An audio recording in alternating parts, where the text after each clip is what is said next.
पिछले दिनों मैंने एक स्टोरी पढ़ी एक ऐसे शख्स की कि जिसने ज़ीरो से स्टार्ट किया और सारी ज़िंदगी कुर्बानियाँ दे के बच्चों को पढ़ाया लिखाया, वेल एजुकेटेड बना दिया और वो बड़े बड़े ओहदों पे सरफराज हो गए। यहाँ तक कि फॉरेन कंट्रीज़ में उनके बिजनेस जो हैं वो स्टार्ट हो गए, लेकिन वो बेचारे दी लाश जड़ी है वो आके एदी आ लेने चुकी। आज कलीसियाएं जो हैं वो हमें बड़ी वेल एजुकेटेड मिलती हैं, आज कलीसियाएं जो हैं वो हमें बड़ी वेल ड्रेस मिलती हैं, बड़े मैनर्स होते हैं, हर लिहाज से जो है वो देखने में अच्छा फील होता है। खुदावंद यीशु मसीह आज भी कहां पे खड़ा हुआ है? बिल्कुल एक और भी बड़ी खास और अहम बात मैं आपको बताने लगा हूं। अगर आप हमारे चैनल पर नए हैं तो चैनल को सब्सक्राइब लाजमी करें और वीडियो को शेयर करें। Thanks for watching. की किताब उसका बाब नंबर 3 और 20वीं आयत मुबारक की तलावत करेंगे। देख मैं दरवाजा पर खड़ा हुआ खटखटाता हूँ, अगर कोई मेरी आवाज़ सुनकर दरवाज़ा खोलेगा तो मैं उसके पास अंदर जाकर उसके साथ खाना खाऊंगा और वो मेरे साथ। मुकद्दस पाक कलाम का पढ़ा और सुना जाना हम सब के लिए बाइसे बरकत हो, आमीन। ये बड़ी ही मशहूर व मरूफ आयत है। बचपन से मेरा ख्याल है कि हम पढ़ते और सुनते आ रहे हैं। क्या खुदावंद ने फरमाया कि देख मैं दरवाज़ा पर खड़ा हुआ खटखटाता हूँ, अगर कोई मेरी आवाज़ सुनकर दरवाज़ा खोलेगा तो मैं उसके पास अंदर जाकर उसके साथ खाना खाऊंगा और वो मेरे साथ। और फिर दुआ में हम कहते हैं कि खुदावंद हम अपने दिल का दरवाज़ा खोलते हैं, तू हमारे अंदर आ। लेकिन इस आयत मुबारक को सरसरी नुक्ता नज़र से देखा गया है आज तक। आज हम इसका थोड़ा सा गहराई के साथ मुतालिया करेंगे कि ये आयत मुबारक क्या क्या रही है। पिछले दिनों एक भाई ने मैसेज किया और उन्होंने पूछा कि मुकद्दस यूहन्ना रसूल ने 7 कलीसियाओं को खत लिखे, तो उन 7 कलीसियाओं में से वो कौन सी कलीसिया है जो आज के मौजूदा दौर की कलीसिया की नुमाइंदगी कर रही है? 7 कलीसियाओं में कौन कौन सी कलीसियाएं हैं? इफसस की कलीसिया, स्मरना की कलीसिया, परगमन की कलीसिया, थवातिरा की कलीसिया और सरदीस की कलीसिया, फिलदिल्फिया की कलीसिया और लुदीकिया की कलीसिया। आज इस बात पर भी हम थोड़ा गौर करेंगे कि इन 7 कलीसियाओं में से मौजूदा दौर की जो कलीसिया है, उन 7 कलीसियाओं में से कौन सी कलीसिया है जो आज की कलीसिया की नुमाइंदगी कर रही है? तो ये जो आखिरी कलीसिया है ये लुदीकिया की कलीसिया है। तो लुदीकिया की कलीसिया जो है यही आज की मौजूदा दौर की कलीसिया की नुमाइंदगी कर रही है। अब है कि देख मैं दरवाजा पर खड़ा हुआ खटखटाता हूं। कहां पर खड़ा हुआ हूं? दरवाजा पर, अंदर या बाहर? जब कोई खटखटाने की बात करता है तो वो अंदर से खटखटाता है या बाहर से? जब भी दरवाजे पर दस्तक होती है तो हम ये कहते हैं कि भाई कौन है जो दरवाजा खटखटा रहा है, ये दरवाजे पे दस्तक दे रहा है। तो इसका मतलब है कि खटखटाने वाला कहां पे खड़ा है? बाहर खड़ा हुआ है। लेकिन जब पहला चैप्टर पढ़ते हैं तो यहां पर देखिएगा कि दरवाजा खटखटाने वाला कहां पे खड़ा है। मुकाशवा की किताब पहला चैप्टर है, 12वीं आयत मुबारक में लिखा हुआ है, मैंने उस आवाज देने वाले को देखने के लिए मुंह फेरा जिसने मुझसे कहा था और फिर कर सोने के 7 चिरागदान देखे और उन चिरागदानों के बीच में आदमजाद सा एक शख्स देखा। कि जब मैंने उस आवाज देने वाले को देखने के लिए मुंह फेरा तो फिर कर नंबर 1 सोने के 7 चिरागदान देखे और उन 7 चिरागदानों के दरमियान क्या देखा? एक आदमजाद सा शख्स देखा जो पांव तक का जामा पहने हुए था। अब जरा आ जाइए आखिरी आयत मुबारक में, 20वीं आयत में लिखा हुआ है, यानी उन 7 सितारों का भेद जिन्हें तूने मेरे दाहिने हाथ में देखा था और उन सोने के 7 चिरागदानों का। वो 7 सितारे तो कलीसियाओं के फरिश्ते हैं और वो 7 चिरागदान कलीसियाएं हैं। 7 चिरागदान क्या हैं? तो आदमजाद सा शख्स कहां पर दिखाई दिया? चिरागदानों के बीच में। ये आदमजाद सा शख्स कौन है? मुकद्दस यूहन्ना रसूल किसको देख रहे हैं? किसको देख रहे हैं? खुदावंद यीशु मसीह को। तो खुदावंद यीशु मसीह को देख तो रहे हैं, लेकिन कहां पे देख रहे हैं? 7 चिरागदानों के बीच में। तो 7 चिरागदानों से मुराद क्या है? 7 कलीसियाएं। लेकिन जब लुदीकिया की कलीसिया के बारे में पढ़ते हैं तो वहां पर हमें क्या मिल रहा है? वहां पर हमें यह मिल रहा है कि देख मैं दरवाजा पे खड़ा हुआ खटखटाता हूं। अंदर या बाहर? बाहर। तो इसका मतलब है कि अब वक्त गुजरने के साथ साथ जो आदमजात सा शख्स चिरागदानों के बीच में दिखाई दिया, यानी कलीसियाओं के दरमियान दिखाई दे रहा था, लुदीकिया की कलीसिया पे पहुंचते पहुंचते उसे आहिस्ता आहिस्ता आहिस्ता आहिस्ता कलीसियाओं से बाहर निकाल दिया। अब ये मैं कह रहा हूं या खुदा का कलाम ही कह रहा है? खुदा का कलाम ही इस बात को वाजे कर रहा है कि वक्त गुजरने के साथ साथ खुदावंद यीशु मसीह जो कलीसियाओं में होकर काम करते थे, कलीसिया के दरमियान चलते फिरते थे, जिस तरह खुदावंद के पाक कलाम में पुराने अहदनामा में लिखा हुआ है कि मैं खैमा बा खैमा मस्कन बा मस्कन तुम्हारे दरमियान फिरता हूं, यहोवा खुदा ने कहा।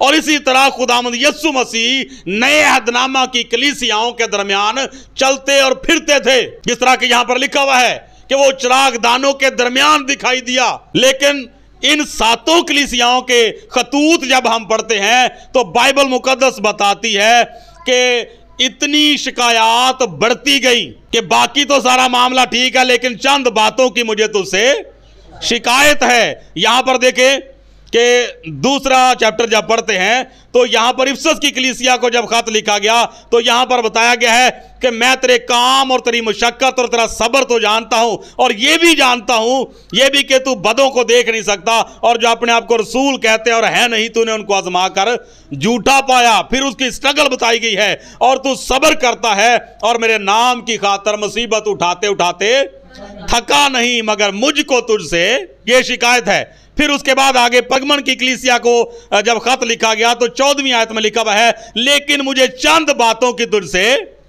शिकायत है। पीछे लिखा हुआ है मगर मुझको तुझसे ये शिकायत है। एक शिकायत हुई, आगे क्या लिखा है 14वीं आयत में? मुझे तुझसे, लेकिन मुझे चंद बातों की तुझसे शिकायत है।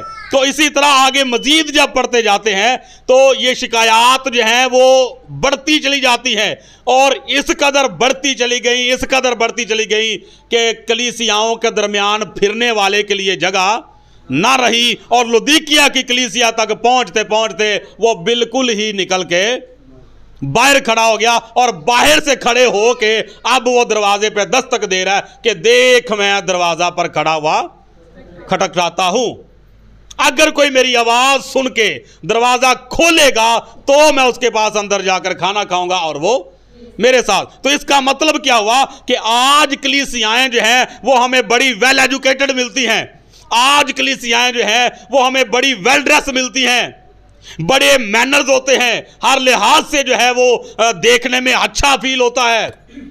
लेकिन खुदावंद के कलाम के मुताबिक खुदावंद यीशु मसीह आज भी कहां पे खड़ा हुआ है? मौजूदा दौर की कलीसिया की बात करें तो वो बाहर खड़ा होकर दस्तक दे रहा है। इसकी वजह क्या हो सकती है? बाइबल मुकद्दस के मुताबिक हमें ये बात पता चलेगी कि क्यों खुदावंद यीशु मसीह आज बाहर खड़े हुए हैं। हालांकि खुदावंद यीशु मसीह को कलीसिया के अंदर होना चाहिए, प्रस्तश बहुत अच्छी होती है, दुआएं भी बहुत अच्छी होती हैं, लेकिन फिर भी कलाम यही है कि देख मैं दरवाजा के बाहर ही खड़ा हुआ खटखटा रहा हूं। तो फिर क्यों बाहर खड़ा भाई? एक हवाला निकालिए, रसूलों के अमाल की किताब निकालिए, 20वां चैप्टर है और उसकी आयत नंबर 28 से हम पढ़ते हैं। बस अपनी और उस सारे गल्ला की खबरदारी करो जिसका रूहुल कुद्स ने तुम्हें निगहबान ठहराया, ताकि खुदा की कलीसिया की गलाबानी करो जिसे उसने खास अपने खून से मोल लिया। मैं ये जानता हूं कि मेरे जाने के बाद फाड़ने वाले भेड़िए तुम में आएंगे जिन्हें गल्ला पर कुछ तरस ना आएगा, और खुद तुम में से ऐसे आदमी उठेंगे जो उल्टी उल्टी बातें कहेंगे ताकि शागिर्दों को अपनी तरफ खींच लें। रसूलों के दौरे हयात में जब कलीसियाओं को कायम किया गया तो आप बाइबल मुकद्दस का मुतालिया करिए और पता चलेगा कि वाकई चिरागदानों के दरमियान फिरने वाला चिरागदानों में वाकई दिखाई देता रहा। लेकिन वक्त गुजरने के साथ साथ मामलात जो हैं वो इस कदर बिगड़ते चले गए, इस कदर हालात जो हैं वो खराब होते चले गए कलीसियाओं के अंदर। जिस तरह मुकद्दस पौलुस रसूल ने यहां पर फरमा दिया कि मैं ये जानता हूं कि मेरे जाने के बाद फाड़ने वाले भेड़िए तुम में आएंगे, जिन्हें गल्ला पर कुछ तरस नहीं आएगा, और खुद तुम में से ऐसे लोग उठ खड़े होंगे जो उल्टी उल्टी बातें करेंगे ताकि शागिर्दों को अपनी तरफ खींच लें। तो वक्त के साथ साथ जो है वो मामलात बहुत ही ज्यादा खराब होना शुरू हुए। आज आप देख लीजिए कि सियासत जो है वो चर्चों के अंदर है, सियासत जो है वो कलीसियाओं के अंदर पाई जाती है, फैशन जो है वो कलीसियाओं के अंदर पाया जाता है, और रियाकारी जो है वो भी कलीसियाओं के अंदर पाई जाती है। ये सारे मामलात जो हैं जब कलीसियाओं के अंदर मौजूद हैं तो आप मुझे बताइए कि खुदावंद यीशु मसीह के लिए कोई जगह है? खुदावंद यीशु मसीह के लिए फिर कोई जगह कलीसिया में नहीं बचती। ऐसे ऐसे वाकयात जो हैं, अभी ये पिछले दिनों की बात है, ये क्रिसमस के दिनों की बात है, चर्च के अंदर जो है वो एक दूसरे के सर फाड़े गए, एक दूसरे को लहू लुहान किया गया। खादम भी वहां पर मौजूद थे, सारे लोग वहां पर मौजूद थे। क्या हो क्या रहा था वहां पर? आप मुझे बताएं कि वहां पर खुदावंद यीशु मसीह थे या नहीं। ये मुझे नहीं बताने की जरूरत, आप बताएं। बिल्कुल एक और भी बड़ी खास और अहम बात मैं आपको बताने लगा हूं। वही बच्चे जो मां बाप के बगैर रह नहीं सकते, ये नोट कीजिएगा ये नुक्ता जरा। वो बच्चे जो मां बाप के बगैर रह नहीं सकते, वो बच्चे जो मां बाप को जिस तरह पंजाबी कहते हैं मल मार लेंदे ने, बाबा मेरा तो मामा मेरियां, बच्चे करते ही नहीं करते, एक दूसरे के साथ गुस्सा करते हैं। हमारा छोटा बेटा है ये जो अभी गोद में है, ये बच्चे जो बड़े हो गए हैं, ये यशब है, छोटी बेटी है, वो छोटे बच्चे हैं, पहले ये दादा के साथ चिपकते थे, अब इसकी बारी आ गई है, कोई भी दादा के पास जाए तो ये उनको खींचता है कि दादाजी तो मेरे हैं। इसी तरह ये बच्चे भी करते थे, इसी तरह हम भी अपने वालिदैन के साथ करते रहे होंगे। लेकिन वही बच्चे वक्त गुजरने के साथ साथ यहां तक, ये आपने भी देखा होगा, मैंने भी देखे हैं, यहां तक हालात आ जाते हैं कि वही बच्चे मां बाप की चारपाई उठा के तो घर से बाहर रख देते। होता है इस तरह या नहीं होता?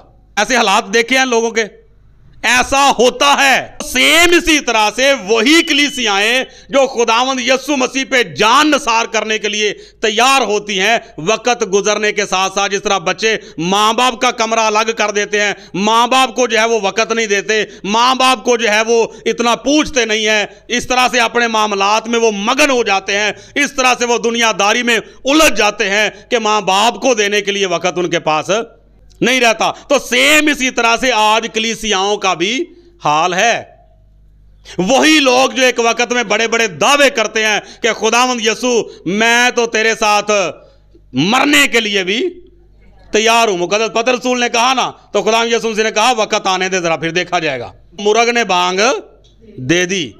तो यही वो हरकतें हैं, यही वो काम है जिनकी वजह से मां बाप को जिस तरह बच्चे साइड पे लगा देते हैं ना, उसी तरह खुदावंद यीशु मसीह को भी साइड पे ही लगा दिया गया हुआ है। और आज खुदावंद यीशु मसीह बाहर खड़े होके तो ये दरवाजे पे दस्तक दे रहे हैं और आवाज दे रहे हैं कि अगर कोई मेरी आवाज सुने और दरवाजा खोले।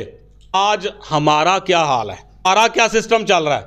यहां पर हम दुआ में यही कहते हैं ना, क्या खुदावंद में अपने दिल का दरवाजा खोलता, तो चले दिल का दरवाजा ही कह ले, तो देखना यह है कि क्या वो अंदर है या अभी भी बाहर है।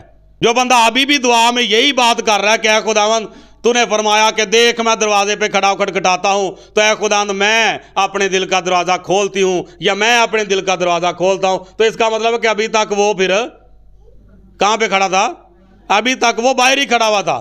हमें अपने आप पर गौरव खोज करने की जरूरत है कि अभी तक वो बाहर ही खड़ा खटखटा रहा है या कि वो कब से अंदर आ चुका हुआ है।